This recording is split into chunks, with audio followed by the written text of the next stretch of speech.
everybody. Usually we don't have live streams on Monday, but Kevin Feige did a huge info dump yesterday. So I thought this would be the best way to go through it. We have lots to discuss. Yes, that's right, Wanda's attorney. Happy Fantastic Four week. Kevin Feige, this is part of that push. That's why he was, we'll talk about it. But first, before we get started, that's right, NGN8, I'm going to follow your lead. It is the first stream of the week, which means I'm going to gift some memberships to match the generosity from so many of you.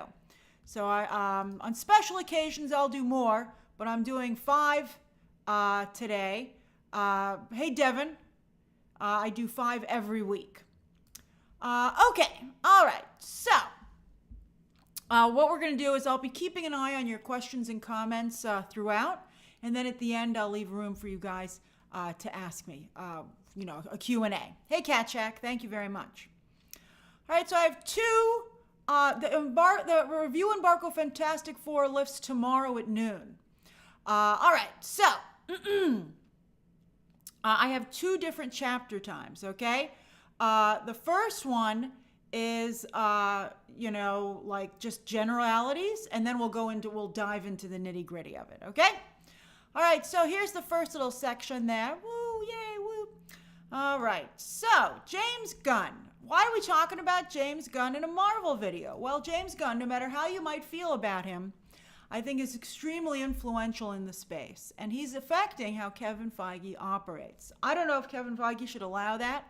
Kevin Feige was the trendsetter, but James Gunn is an awfully big personality. And I was thinking about it. I was like, is it a good idea to do all these extensive interviews? Instead of, I tweeted yesterday, why didn't they go to Comic-Con? Okay. Yes, Malcolm Jamal Warner, very sad about his passing. That's dominating the news cycle right now, as it should. Very tragic that he had an accidental drowning. So that's Theo from The Cosby Show. Very, very tragic loss. For those of you who haven't heard, I'm sorry to be the one to tell you. All right, so, and so I was like, well, why is it they're being very frank, okay? And I appreciate that. James Gunn just did an interview where he said, yes, the overseas box office is really hurting us.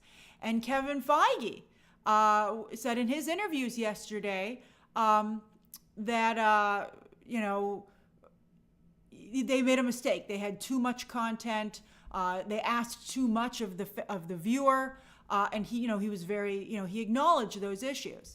I don't know how transparent they should be. I think they're taking their cue from people like me, but I don't know if that's something that, everybody's supposed to know what their job is in the ecosystem. I think they run, I think it's tough. I think there is some issue of potentially making the behind the scenes story more interesting than the one that's on screen. And so I think you always have to be a little bit worried about that.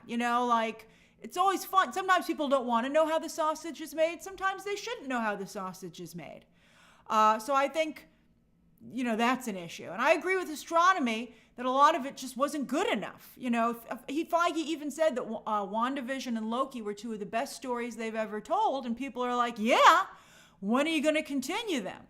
I think also his bench is too deep.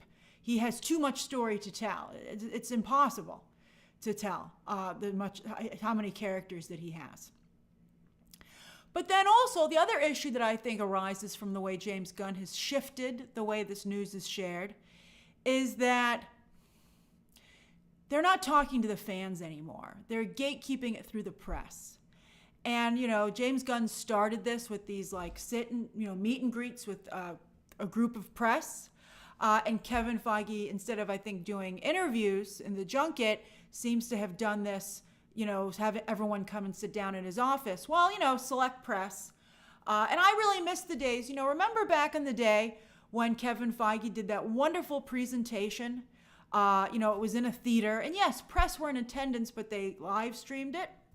And, it was where they did that joke about Captain America and the Serpent Society. And, it was great times. I think that's one of the reasons DC Fandom was so popular. It's like, oh, they came right to us.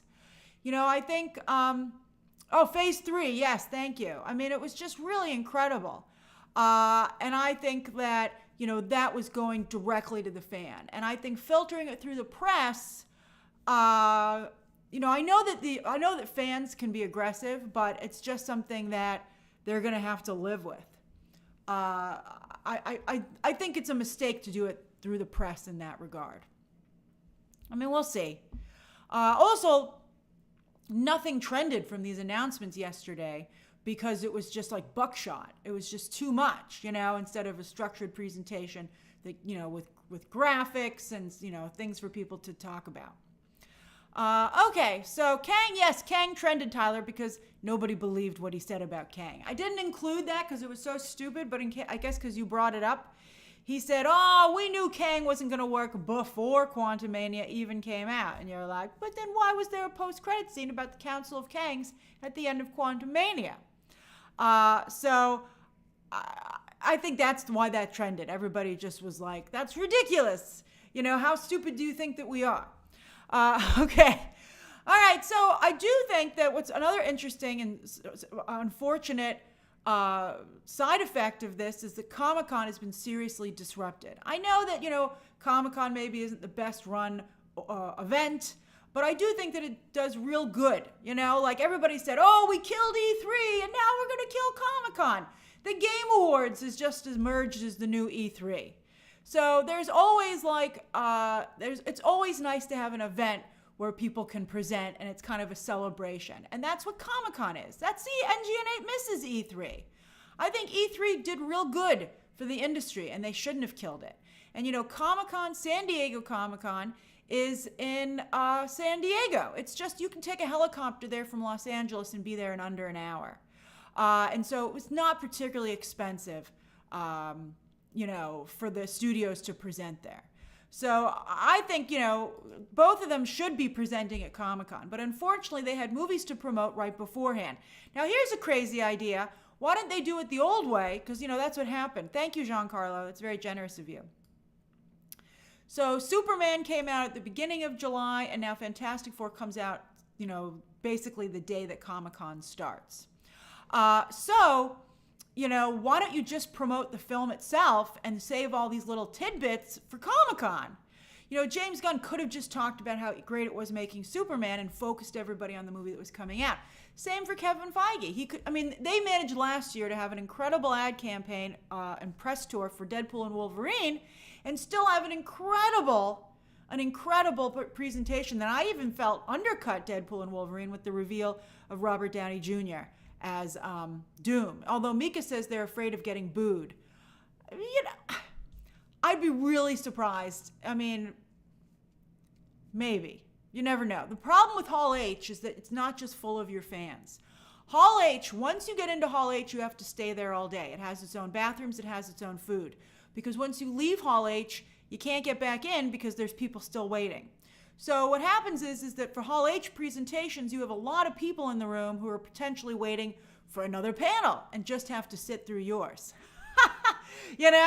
And that's one of the, I think, slight problems with Hall H. But that's okay. I mean, I think at some point, you're just going to, there's nothing you can do about it. I think, I think it's weird that nobody learned from Star Wars and instead decided to just follow Star Wars off the edge of the cliff into fighting with fans. You're like, why would you do that? All right. So it's had all this franchise news has come out now instead of Comic-Con. It's so insane. And I would also say trailers. Trailers want to play in front of Fantastic Four. So they're dropping now instead of during Comic-Con. I don't have time, unfortunately, today. I couldn't react to it, to the incredible Predator Badlands trailer that just dropped. I was shocked. They have a panel. They have a Hall H presentation on, when is it? I think it's on Friday or Saturday. On Friday. They have a Friday Hall H presentation, and they could have dropped that trailer then. The Avatar trailer is on Wednesday, I heard. Potentially maybe tomorrow. I hear, again, they're gatekeeping the Avatar trailer for press, just like James Gunn did with the first Superman trailer. So they're going to show the trailer to select press today, I heard, for Avatar. And then they're going to release it to the public, I believe, on Wednesday. But yeah, it was the Predator Badlands trailer was incredible. And so I don't know why they didn't save it for their frickin' panel at the end of the week. So I just think that's nuts. Then I think we'll get to the news in a moment, but then I think one of the most wild comments that came out of the interviews was, I think Kevin Feige obviously was responding to James Gunn's comment that he would never put a movie into production unless he was happy with the script. And Kevin Feige, of course, knows that James Gunn is talking about him because he announced that he had hired a writer for Avengers Doomsday, which we're going to talk about, even though Avengers Doomsday is filming right now. And he's bringing on a writer now, and you're like, what? So he said he's never happy with the script, and he's never been happy with a movie that's been released. That's right. He's talked about plussing, which is something that Kevin Feige really has pioneered, and it's like his thing, where he feels he pluses movies. You can always make them better. And it's what's gotten him into a lot of trouble with the VFX community, because a lot of times that plussing is rushed because it's a last minute idea. They're like, what if we threw this in there? Although they plussed Thunderbolts beautifully with that post-credit scene. Didn't save it from box office oblivion, but that was added, they said, in the last 2 weeks before the film was released. But I thought it was sad that he's never been happy with a movie, even after it came out and he'd plussed it. I would have preferred him to be like, dude, eventually it gets there. I mean, it might sometimes be this by the seat of our pants, but I feel at the end of the day, we deliver. So the fact that, he constantly, I'd be like, we're not happy with it either. And how could he not be happy with Avengers Endgame, which I feel is one of the greatest comic book movies of all time? That's right, Dagai Tai. What could be his problem with Deadpool and Wolverine? Maybe he lets the fans get to him, because, everybody now hates Deadpool and Wolverine for some reason. So uncool. It's a great movie. I feel like it's just crazy that you would say that. I think it kind of puts a little bit of a cloud over the movies that they do, because you're like, well, if Kevin Feige's not still happy with it, how am I supposed to feel? So, there are certain movies. Yeah, that's right. Shang-Chi, Black Panther. How would you say that? It's just weird. That's right, Big League Chew. It does sound like I produce a lot of crap, right? Brock, this is a Marvel stream. I appreciate their enthusiasm, but they have not announced who's Dorothy in Wicked. Yeah, Travis, it's popular to hate on Deadpool and Wolverine these days. I feel bad about it. All right, so let's talk about all the news. Look at it. It's so much news. I even just gave up on getting pictures for it. I was like, let's just go through this. Let's just go through all this news. All right, so buckle up. We got a lot of news to discuss. It's a lot, okay? All right. He's like, this would have been a great Comic-Con presentation. People are like, he doesn't have enough for Comic-Con. He has enough for Comic-Con. Okay. So, what did he talk about? Well, he revealed that Secret Wars will be I think a soft reboot, but it will be a reboot. All right? So I hope it's to God the end of the multiverse. So he said, yes, Secret Wars will be a reboot of sorts. And I think I like the quote that he had, where he said that Avengers Endgame was about endings, and I agree with you that it should be a full reboot, but no one ever has the guts for a full reboot. Oh yeah, he said technically a reset, but let's see. So, and then he said Avengers Secret Wars is about beginnings. That's a pretty. I don't think that Avengers Secret Wars is about beginnings. having read the comic and being aware of the story, and I don't think the title really says. Avengers Endgame says it's about endings. So I feel like I would wish they had a title that, it's weird. That's really not what Avengers Secret Wars is supposed to be. Maybe it's resetting after Doomsday, which they're kind of turning Doomsday into Secret Wars. I don't know. The titles need to make better sense. It was beautiful with Avengers Endgame and being about endings. It was literally the ending for several characters. So that was good. But I think the real tidbit that got a couple of us pretty interested was that he admitted that I see your enthusiasm, Pi, but tell it to Feige. I can't make him do a full reboot. Oh, NGN8, New Dawn is an interesting title or something like that. Yeah, which would really signal what was going to be happening. But I'm not going to move the arrow into the subcategories, so you'll be able to follow me to some degree that way, okay? And then I think what people thought was very interesting, you guys want a poll on a full reboot or a soft reboot? He'll never, but it's, you see, this is where my business mind is like, but what would be the point? Because he'll never do a full reboot. He'll never do it.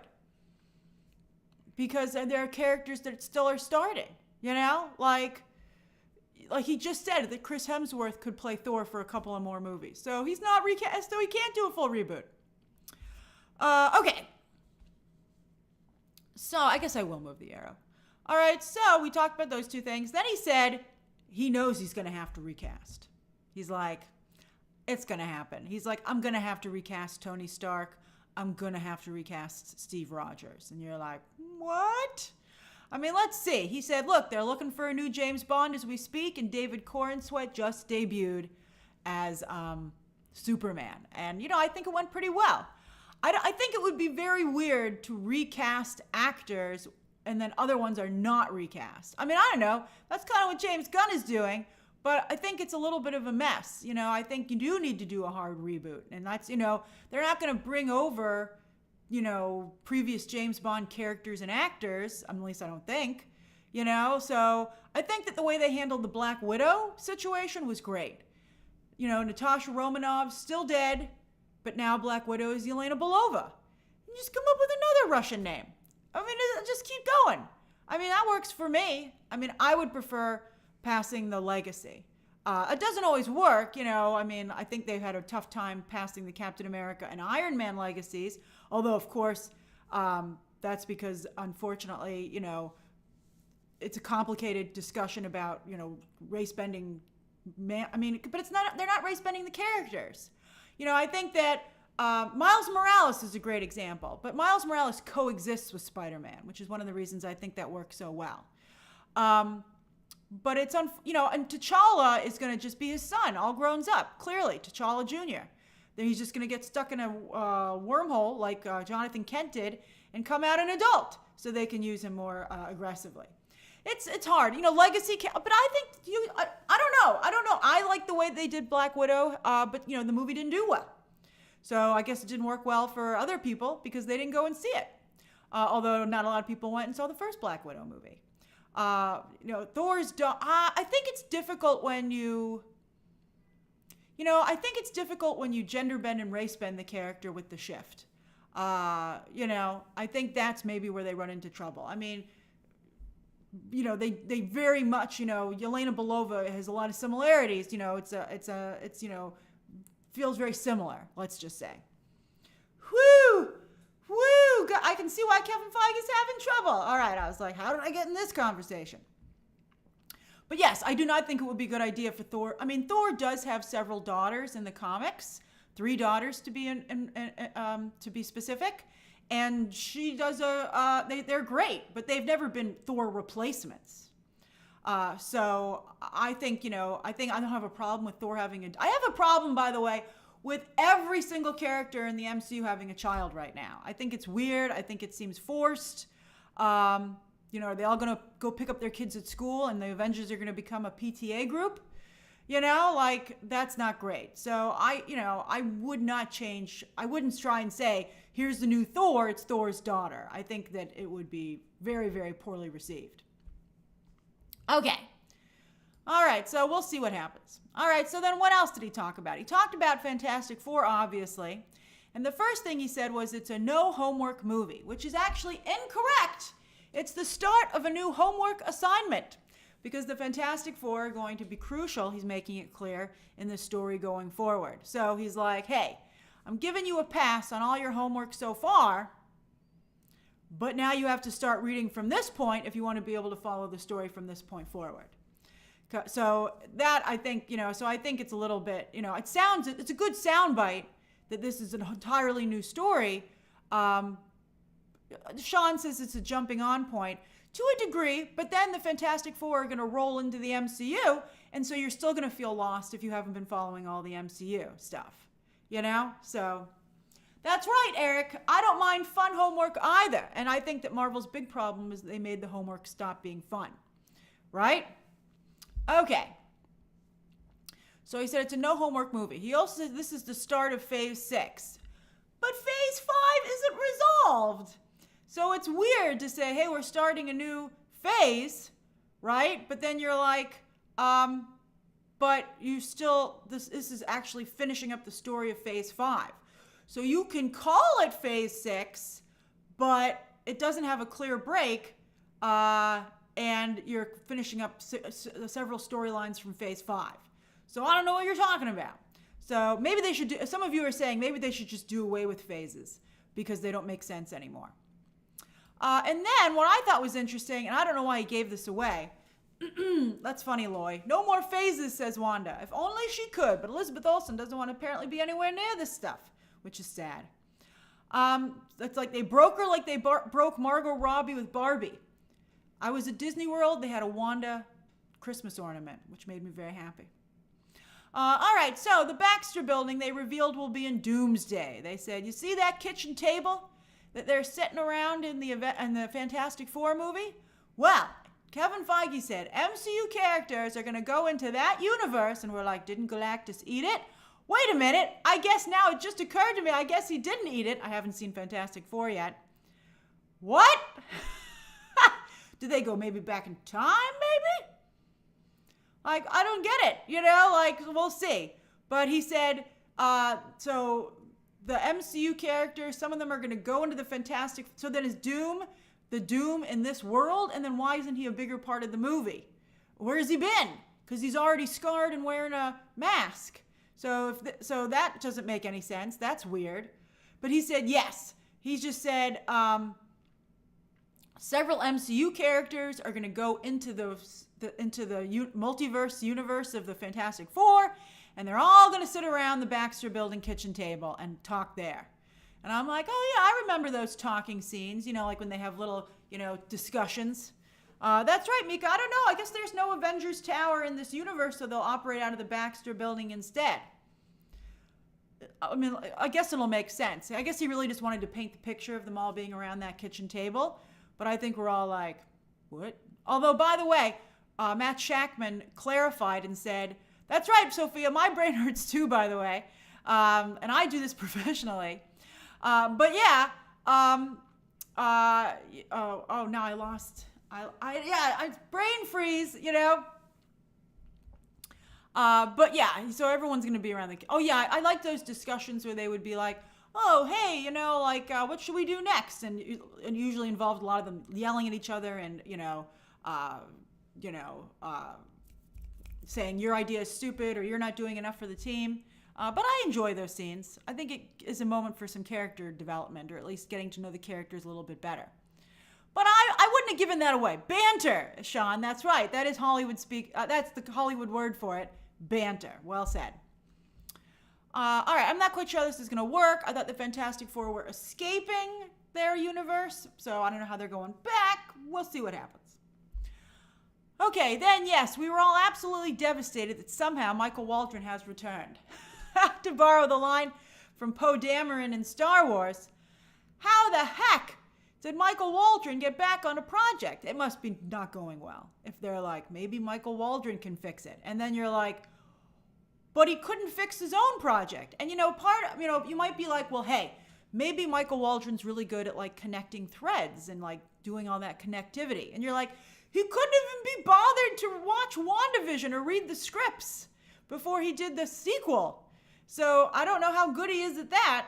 So it was really weird that they brought him back. I thought it was so bizarre, that Michael, and thank you, Art Lover, and that Michael Waldron is hired as a writer on a film that's currently in production. So that means like he's going in there and rewriting it. And I guess they're going to have to maybe do some reshoots. I mean, they did delay the film, as we all know. But it's surprising. And I just don't know why he's continuing with the Rick and Morty writers.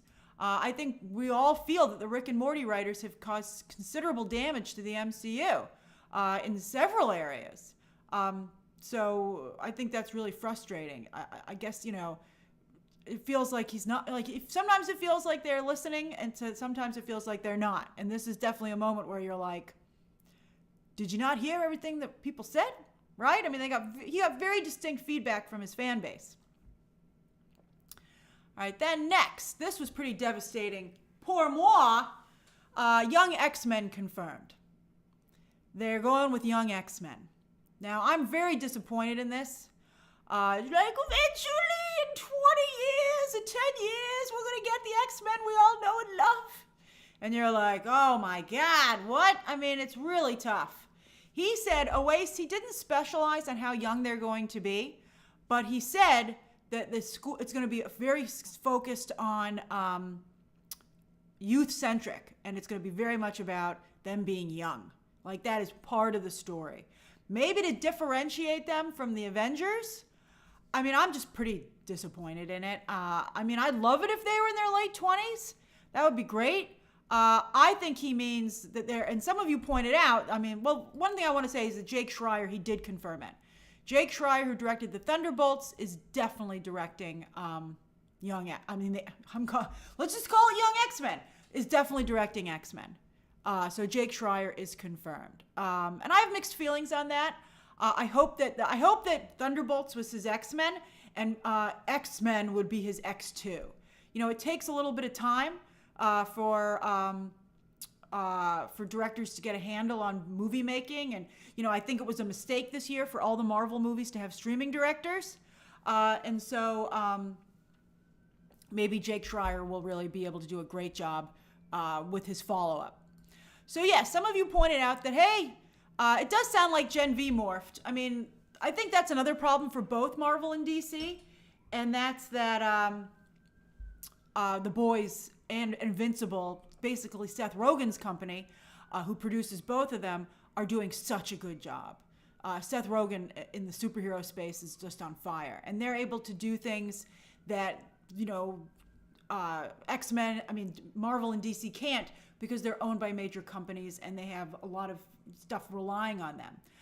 You know, they have to sell merch, they have to have broad appeal to all ages. They just can't go to the places that Invincible and The Boys can.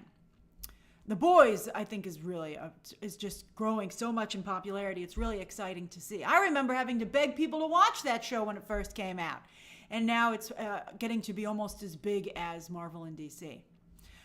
So some of people pointed out when I was upset about this announcement yesterday, people said, it is a school, Grace. And I'm like, oh yeah, but that's supposed to be the Gen X, you know, speaking of Gen Z, Gen V. You know, I guess, did they take that title from the very famous Gen X comic? That would suck. But yeah, that's where the New Mutants come from. There are younger characters who are at the school. And I'm just very worried that he's going to start with the original X-Men in school. And that really scares me. I'm talking Cyclops, Jean, you know, Warren Worthington, Angel, Beast, and Iceman. And I just don't want to go back that far. That's right, Pi. I'm very worried that he's not going to do the older version of the characters when they diversified it and they added Wolverine and Storm, Nightcrawler, and Colossus. That's really, you know, I think that X-Men 97 showed how popular the X-Men are when done right. So I'm just worried that that is where we're going to start our story. And that just makes me extremely nervous. That's right. I liked the way the first X-Men, Bryan Singer's X-Men, handled it, where our main X-Men were teachers at the school, and then they had some students who were younger. That worked great. It was really good. So I guess maybe they feel like Stranger Things. I mean, Stranger Things did very well with the kids being, you know, little. I mean, they're very big right now, which brings me to my next point, years and years of movies. If they cast teenage actors, like in their late teens, early 20s, who can play teenagers, they will be able to tell stories for decades without having to recast. And I think that might be their thought. But that, I think, would be devastating to X-Men fans. Let's poll it here. I polled it on, I know you guys like a poll. I polled it on Twitter, but let's poll it here. What do you think of young X-Men for the MCU? That's right, Pi. It's going to be like Harry Potter. It's going to take frickin' years.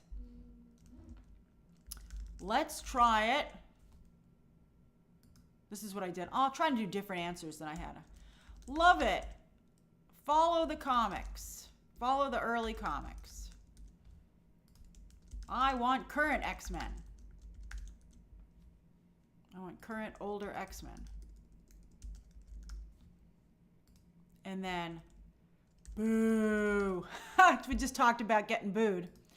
By the way, you don't have to be a member to vote in a poll. Anyone who's watching, and thank you so many of you for tuning in for this live stream, anyone can vote in a poll. You just have to click on it and let your voice be heard. So yeah, so I can understand from a I don't know. I really hate the idea of them being kids. I can't tell you how much I hate it. I wanted comics accurate costumes. I hate it so much. Okay. But I'm open to having my mind changed. Okay. On that note, I thought it was interesting that some people in the press interview were like, but what about young Avengers? What's going to happen there? And Kevin Feige said, potentially. That to me says dead. That says they're not going to happen and he's going to fold them in with the X-Men, which would be interesting. Because remember, technically Wiccan is a mutant, right? And then also so is Ms. Marvel. So you could just fold them in. He's going to age up T'Challa Jr. So you could fold in Wiccan and stuff into the X-Men. So, again, we'd all be furious. We'd be furious. We'd be very upset. I'd rather see Wiccan go straight to the Avengers. Wiccan is so great. The fact they weren't ready to capitalize on Wiccan right away makes me very frustrated. Kate Bishop, I don't know what's going to happen with Kate Bishop. I think she's going to have to maybe go right to maybe she'll get her own TV show, you know? I don't know. Again, there's too many characters. And he shouldn't have set up Young Avengers if he wasn't really ready to pull the trigger on it. Because now you have a bunch of storylines that just didn't go anywhere. You're like, where's that storyline lead? And they're like, to nowhere. And back in the day when Marvel was doing extremely well and, just couldn't do nothing but dunks, right? They didn't have that situation. Everything had purpose and everything paid off. And now that doesn't happen. Oh yeah, they said, when are these cameos going to come back? When's Charlize Theron going to return? What about Harry Styles? And he said, you know what I thought was funny? When they brought back Tim Blake Nelson to Hulk like 17 years later. Wasn't that fun? So maybe these people will come back in a decade and you'll be like, oh yeah. And you're like, what? Like, I think that just really hurts post-credit scenes. Like, you're like, so these are just, so they don't mean anything. All right. So then also, speaking of a proper character, Melmac, I don't even know if Wolverine's going to be there. And I certainly don't want, but Wolverine, although technically would be obviously much older because of his history. I don't know. We never really got a proper love triangle between Scott, Jean, and Logan. Although, I don't know. Wanda's really hurt the Jean Grey character, in my opinion. Let's see how they do it. But everyone's just going to feel, they're like, you mean I could be watching Wanda right now? And they did that intentionally. They didn't have enough story for Wanda, so they took it from Jean and gave it to Wanda because they didn't adapt any of Wanda's storylines properly. They just basically made her Jean. And everybody loved it. I don't think I can sit through another Phoenix story, by the way. It's been so many of them. All right.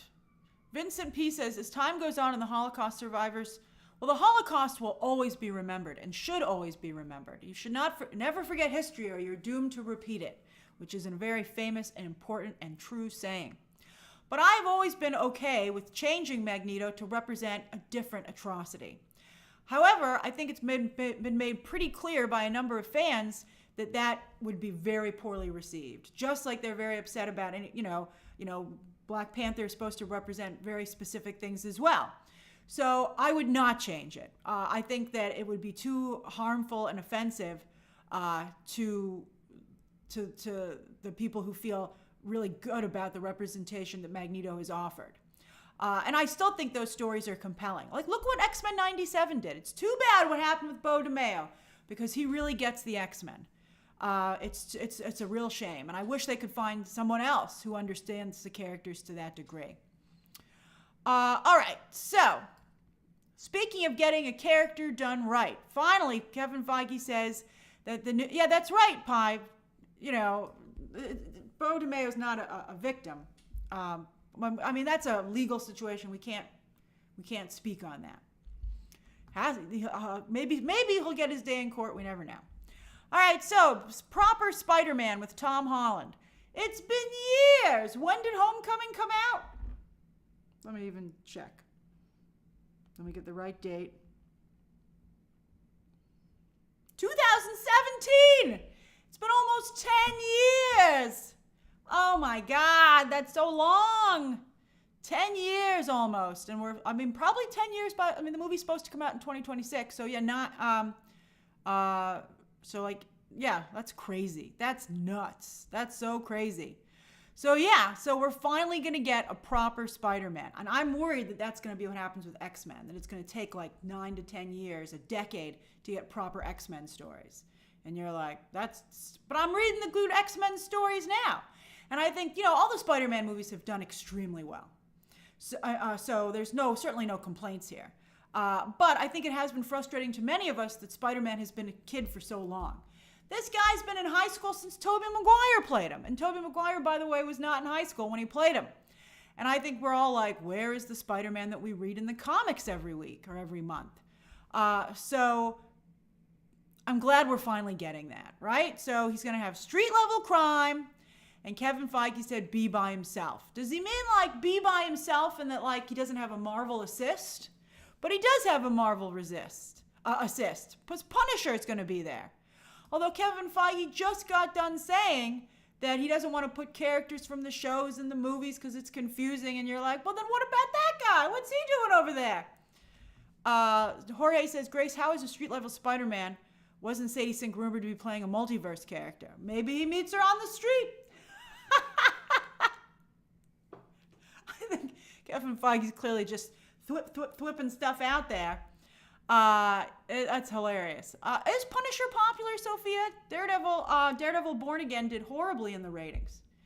So I don't know how well it's going to do. Everybody thought Punisher was going to give that show a big boost. Kyle, I don't think Sadie Sink's character will be teleporting. Wink, wink. So she'll be like, I love fighting crime on the streets too. So we'll see. We'll see what the movie is like. They said they're doing a lot of location shooting this time, that Destin Daniel Cretton is trying to recreate a lot of famous comic book covers. That would be awesome. I'm a big fan of what Destin Daniel Cretton did with Shang-Chi. So I'm excited to see him doing Spider-Man. I think it'll be good.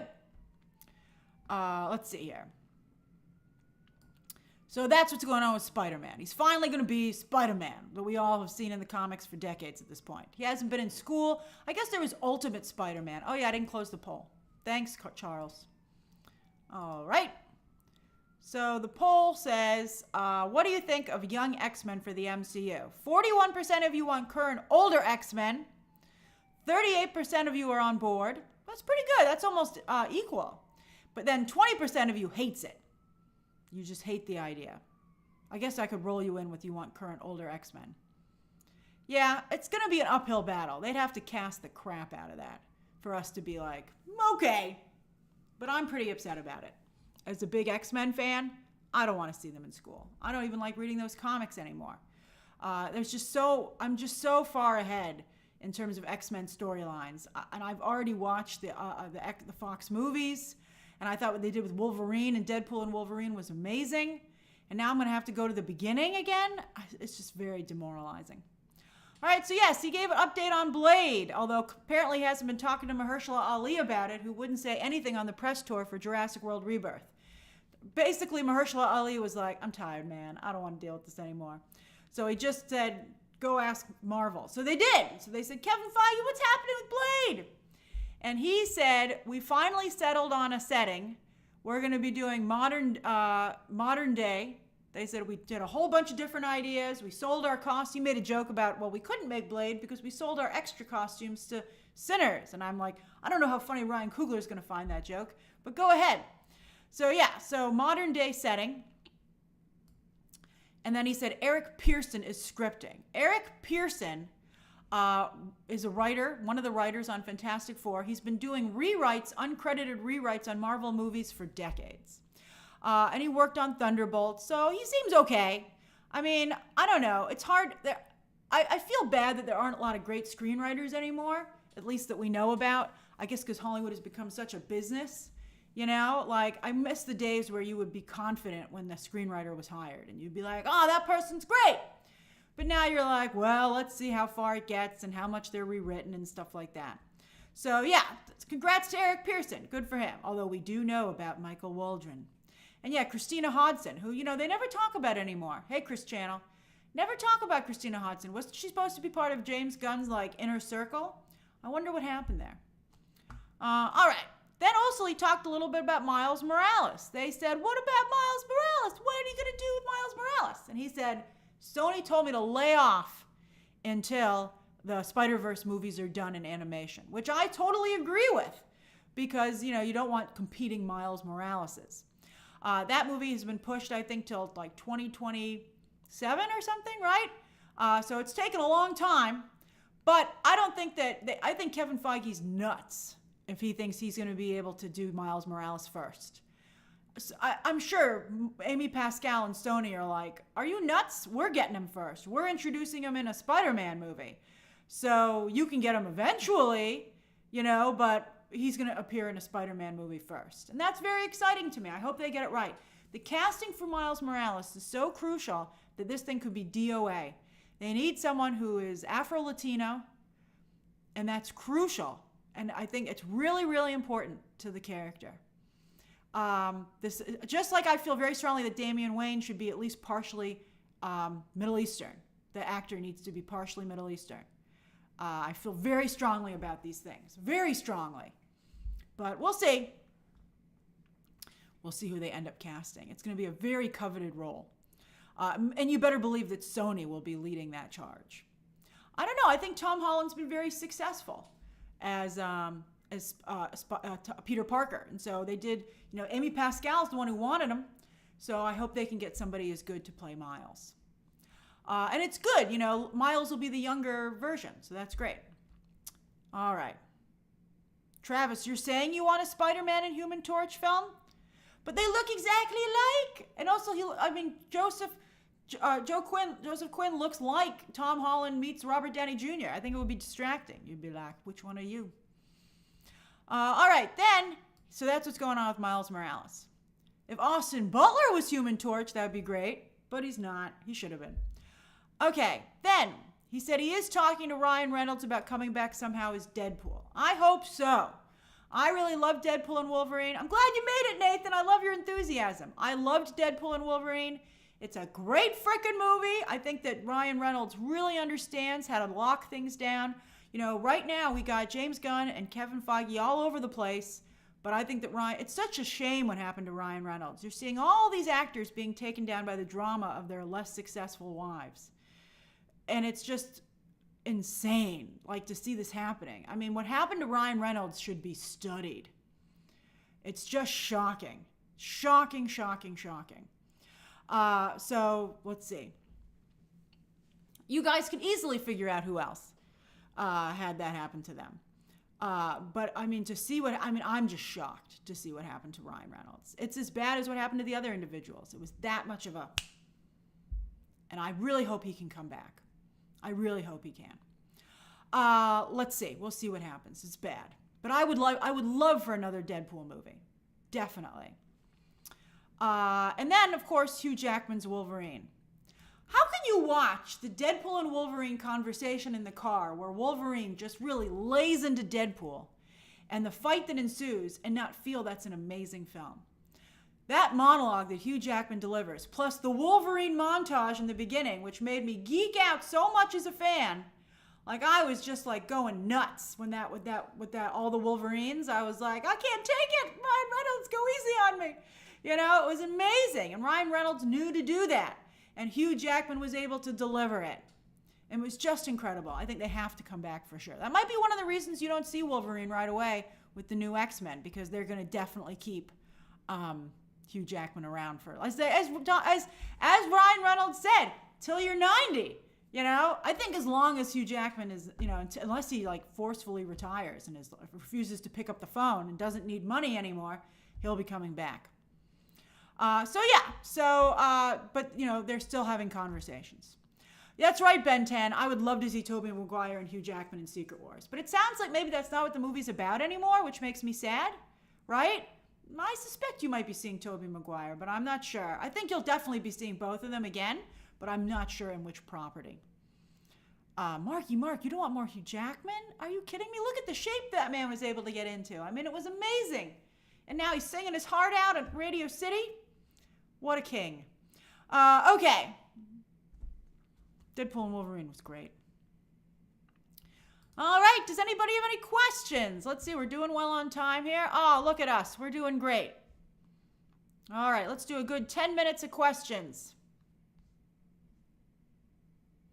Obed, that's very kind of you to say. I appreciate that. But, I think a lot of us feel like, man, if we were there, we would do such a better job.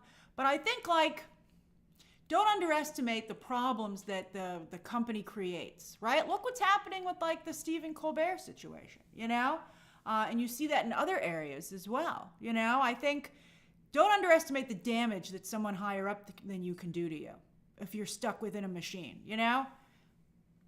That's why I think a lot of news is moving to the internet and stuff like that because it's not censored. Kevin says, hey, hey, thanks, Kevin. What do you think about Bo DeMayo's count? Oh, my goodness.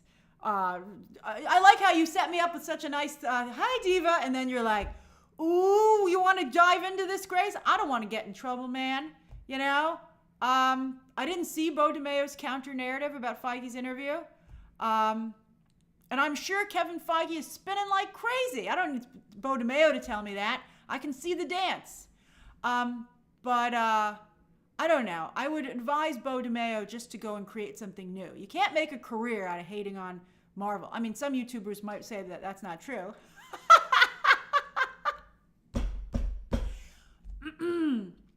But I would advise Bo DeMayo, who clearly has some ability and talent, to just go and make something else. That would be his sweetest and best chance at revenge.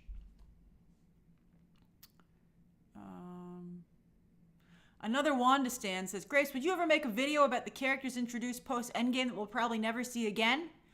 Maybe. I don't know. Every YouTuber is different. My videos rely a lot on search traffic and stuff like that. So, I don't know how searchable that kind of a video is. So that's harder to do. Maybe we'll have some kind of conversation about that. Paul said, actually, I do look at my metadata, and it's not particularly search-driven, but in my mind it is. I don't know. Paul Brunel says, do you think upcoming shows like Eyes of Wakanda and Wonder Man will perform well? I think they'll perform like Ironheart, Paul Brunel. I think that they will go over very well with the fandoms that they are catering to, but I don't know if they'll be able to generate wider discussions like the Loki show was able to do and stuff like that. Those days might be over for Disney Plus content. I have high hopes for Ahsoka season 2. Hey, Warren Peace, thank you very much. Let's see. Kareem, you didn't like Deadpool and Wolverine? I thought it was very good. NGN8 says, hey, Grace, happy Monday. Just checking in if you've had a... Oh, thank you. I'll take a look at that. I do have an answer for you. Thank you for reminding me.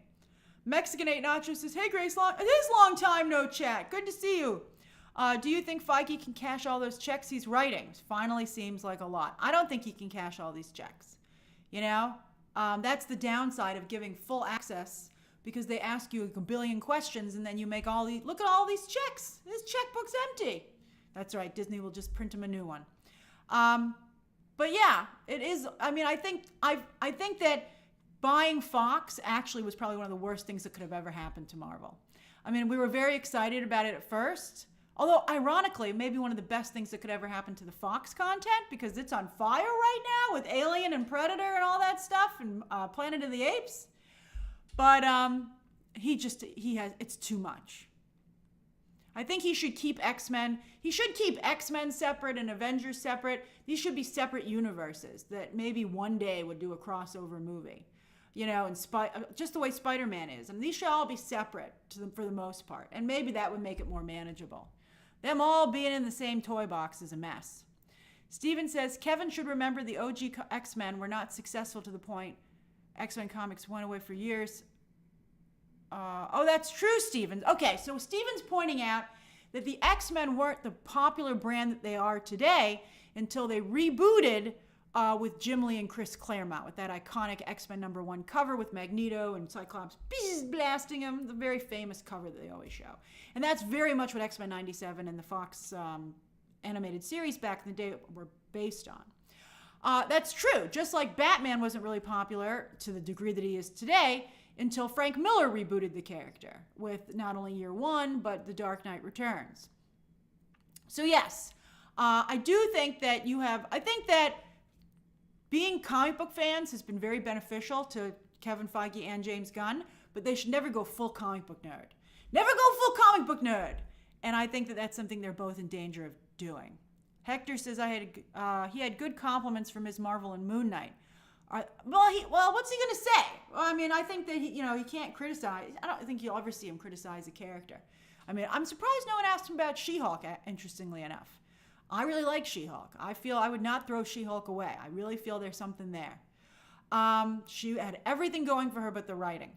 And I think it's going to be a long time before I see Ms. Marvel. And I don't want her to be an X-Men character. I'm very upset about that. She's not an X-Men character. She's supposed to be an Avenger. I really dislike that change. And then as for Moon Knight, I mean, I think too much time has passed. And also now, what about Sentry? Sentry has the exact same situation going on. So unless Moon Knight goes and talks to Sentry,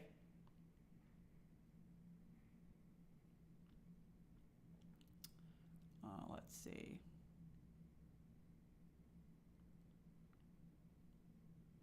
Thank you, Dancing Dog 60. Hold on. Okay, so X-Men Superfan says Emma Frost. Who would you like for her? I want someone who can portray the elegance of Emma Frost. I don't want them to go. I think that Vanessa Kirby actually would have been a wonderful Emma Frost. I think Vanessa Kirby would have been a better Emma Frost than she is Sue Storm. But I'm curious to see her Sue Storm. But someone like that. Rosamund Pike back in the day would have been an excellent Emma Frost, but she's aged out of that. Someone like that, though. Not Sydney Sweeney. I know Sydney Sweeney's very hot, but Sydney Sweeney would be a good black cat. You have to understand there's different kinds of hot. I know sometimes it's hot. You're like, who cares? Hot is hot. No, you gotta let's just control ourselves and put the right people in the right roles. It makes a big difference. Tina says, talk about not reading the room. Sony is gonna have a great Spider-Verse movie, end on a cliffhanger, and wait to release. Yeah, well, Tina, they weren't ready. The movie needed to be reworked, and it's unfortunate that people are gonna be like, what happened in the last movie? But I don't know. Those movies are so good. I'm excited. Andrew, I'm so glad you liked my Hitchcock video. That's for the highest level of members. So thank you, Andrew, for being a member at that level. And yes, I'll be continuing to do those every month for the highest, that's the perk for the top level of membership. And I'm so glad that you liked it so much. Thank you, Dancing Dog 60. Floppy Disk Channel says, will you cover the August 25th Love Island's USA reunion? I'm not even going to watch it, but I appreciate that you want me to. Friendly Persuasion, Jack O'Connell can't be Wolverine. No, he'd be not good. Thanks, Angela. It's always so nice to see you. Hi to you and your brother. Marco says that is Pedro Pascal Dwayne Johnson level of overexposed? He might be. He might be. I love Pedro Pascal, but it's a lot. Robert, I don't have time to react to the Predator Badlands trailer, but as I said at the beginning of this live stream, it was incredible. I instantly regretted not being able to react to it. That's why you got to release trailers at 9 a.m. None of this 12 p.m. garbage. There's a reason that things are done the way that they are, and I get very upset. It's for my benefit, so, everybody else doesn't care. But trailers come out at 9 a.m., and then news usually comes out later in the day. But when you drop trailers at noon, there isn't enough time to react and do the breakdowns and be able to do the other things in the day. It just totally messes up the whole structure of the universe. Okay.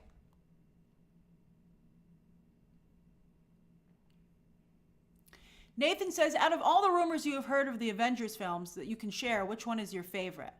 It's not a rumor, and I don't even know if that concept art will end up being accurate, but one of the nicest things that I feel about what happened recently of leaks and stuff like that was the Doomsday or Secret Wars concept art that leaked, which was so great and made you feel like everything was right with the world. That was one of my favorite moments. And then they were like, we're not doing that. And you're like, of course you're not doing it because it's right. Brian says the biggest takeaway is that Marvel and Feige is in trouble. I don't know if they're in trouble. I have to see how Fantastic Four does. Right now they're blaming Disney Plus. They have no reason. They can't blame Disney Plus for Fantastic Four because it's new, and this is the first time you're seeing any of these characters. So, I mean, you can't directly blame Disney Plus. You can indirectly blame Disney Plus for diluting the franchise. But I think we can't make. I've been waiting to make the call until after Fantastic Four comes out, and so that's a discussion I think we'll be having in August and September. B Sponge says, speaking of Hugh Jackman, I pulled some strings last weekend at one of his shows at Radio City. I made him put on the Wolverine. Did you? I think no. Okay, because that would be all over the internet if that was true. Cheesehead Joey says, have you bought your Odyssey 70mm tickets? So no, I didn't. And I told that story that they went on sale at midnight and I was in bed and I heard my phone make a little notification sound. And I was like, I'll see what that is in the morning because I'm trying to have a good sleep schedule. And I missed the freaking tickets.